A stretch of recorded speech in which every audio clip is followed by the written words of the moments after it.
أعوذ بالله من الشيطان الرجيم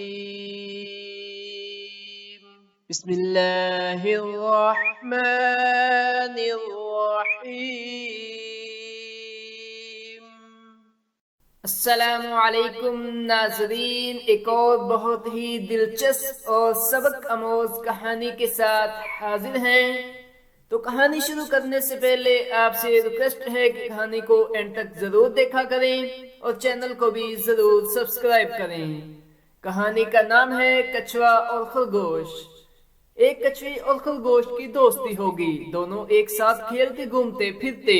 ان کو معلوم تھا کہ لڑائی اچھی بات نہیں، لیکن پھر بھی کبھی کبھی ان کی آپس میں لڑائی ہو جاتی۔ ہوتا یوں کہ دونوں راستے میں جا رہے ہوتے تو خرگوش تیز چلنے کی وجہ سے آگے نکل جاتا اور کچھوا اپنے بھاری جسم کی وجہ سے تیز نہ چل سکتا اور پیچھے رہ جاتا، جس پر خرگوش اس کا مذاق اڑاتا۔ آپ کو تو معلوم ہے کہ کسی کا مذاق اڑانا کتنی بری عادت ہے۔ آخر ایک دن کچھوے نے تنگ آ کر خرگوش سے کہا، دیکھو مجھے بھی اللہ ہی نے پیدا کیا ہے اور تمہیں بھی اللہ ہی نے پیدا کیا ہے، اس لیے تم اپنے تیز چلنے پر غرور مت کرو۔ اللہ غرور کرنے والوں کو پسند نہیں کرتا۔ اگر تم کو اپنے تیز چلنے پر غرور ہے تو آؤ ہم دونوں مقابلہ کرتے ہیں۔ خرگوش بھی مقابلے کے لیے تیار ہو گیا۔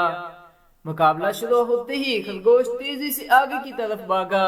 کافی دور نکل جانے کے بعد اس نے سوچا کہ کچھوا تو بہت دیر کے بعد یہاں پہنچے گا، جب تک میں کچھ آرام کر لوں۔ یہ سوچ کر ایک درخت کے نیچے سو گیا۔ ادھر کچھوا آہستہ آہستہ چلتا ہوا خرگوش کے پاس سے گزرا۔ خرگوش سو رہا تھا۔ کچھوا ساری بات سمجھ گیا۔ اس نے اپنی رفتار اور تیز کر دی اور مقررہ جگہ تک پہنچ گیا۔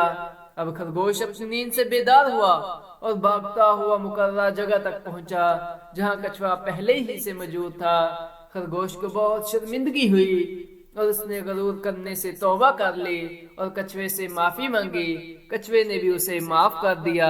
دوستو، ہمیں بھی کسی کا مذاق نہیں اڑانا چاہیے۔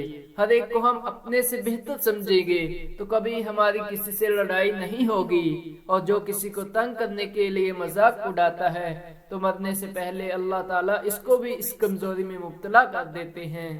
جزاکاللہ۔ اگر آپ کو ہماری یہ ویڈیو اچھی لگی تو ضرور لائک کریں اور چینل کو بھی ضرور سبسکرائب کریں۔